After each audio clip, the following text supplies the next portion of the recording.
Today, we're going to talk a little bit about the benefits of assuming positive intent in your relationships with other people, including those who you wonder if they really do have your best interests at heart. So, no matter what people seem or appear to be doing, we want to assume positive intent. And there are a couple of reasons. One, because we make up a lot of stories in our heads about why people do what they do. Now, in reality, only God is omniscient to know what people are doing and why they're doing what they're doing. Often, when we are making up the stories in our own head, we are wrong about the nefarious motives that we assign to other people. So, since you don't know, assume positive intent. And let's talk about the advantages of assuming positive intent when you don't know. Number one benefit is that you open up more avenues for intervention. It allows you to come up with partnering solutions to whatever the dilemma might be that's on the table. So you're going to expand the arena, which is the floor or the space of operation. And when the arena is expanded, when you are seeing the other person as a potential partner, and when more avenues open up, you get to what I call, and you've heard me say, you get to the third solution. And the third solution is what neither one of you would have come up with on your own. However, by collaborating together, partnering together, you come up with the best intervention, and neither one of you thought of it on your own. Now, not only are there these kind of corporate benefits, if you will, to assuming positive intent, there are also some personal benefits to assuming positive intent. So, one, you retain what I call your full range of vision. You want to be able to see the entirety of the landscape in front of you. Now, when you think that the person who you're operating with is a potential enemy, you automatically go into fight flight mode. And fight flight mode is very focused. It needs to be focused for self preservation. However, you want to have not the narrow focus at this time. You want to be able to see everything that's going on, because the more you're able to see, then you can marshal the best response to whatever the other person is doing. So imagine yourself as a tennis player and you're back behind the line there and you're waiting for the ball to be hit in your direction.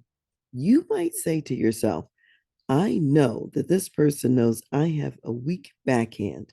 So therefore, they're going to throw it all the way over on the right hand side and force me to have to use my backhand.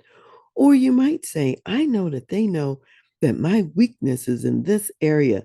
And so this is where they're going to hit the ball. Now, that other person may know all of those things. However, you don't know exactly what they're going to do. They might hit the ball, so you have to use your backhand. They might run you all the way to the extreme left. So the agile tennis players in the back of the court, ready to move in whatever direction is necessary when the ball comes. So, this is what I mean by being agile and opening up your options and possibilities. If you're not in flight and fight mode, you can do that.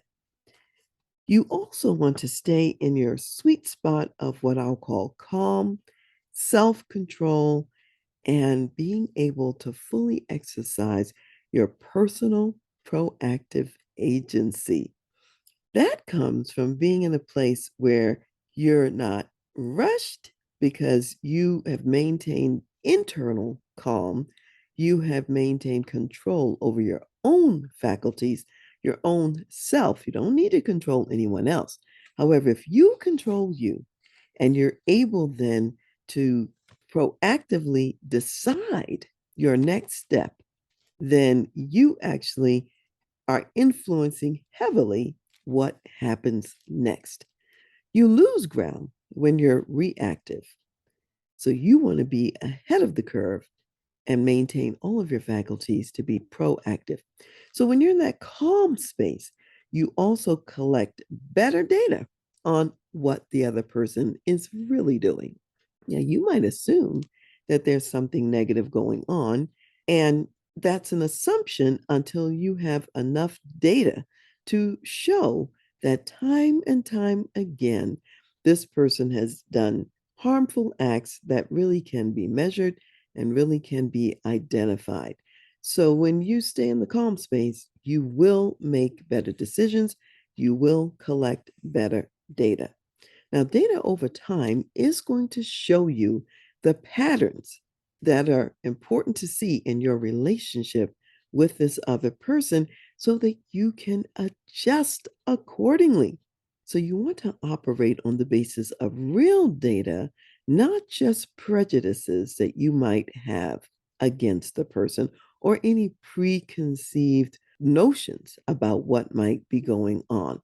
Now, sometimes we think that our assumptions and that our preconceived notions are really data. We think that's the truth, that those are facts about the situation, when in fact they're not.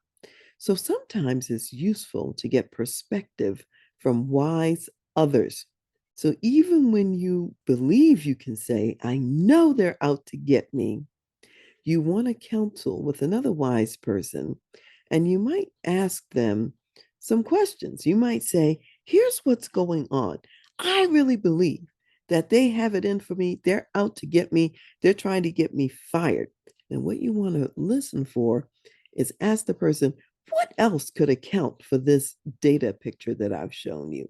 If they're able to suggest other narratives, and other possibilities of what could be going on besides what you have concluded, then that means that your data is not definitive for your conclusion. It is an hypothesis. It could be correct. However, there are also other scenarios that could be correct as well. So you don't want to prematurely fasten in on one when you don't have the data, when you just have an assumption about what you think may be going on. So, this brings me to the point of how important it is to renew our minds every day and to have the mind of Christ in everything that we do. And I want to read Romans 12:2, which is the verse that undergirds and is behind my company, TRANSLEADERSHIP Incorporated. And it says, and do not be conformed to this world, but be transformed by the renewing of your mind, that you may prove what is that good and acceptable and perfect will of God. That's what we're here for. The good and acceptable and perfect will of God. And when we renew our minds every day, when we are transformed every day by the word of God, we are able to walk in our workplace, walk in our homes, and walk in our lives in such a way that we make a difference. And we're operating not just by assumption. And in fact, we can even bring good to situations that could have even been meant for our harm. However, God expects us to rely on Him, and He will show a more excellent way.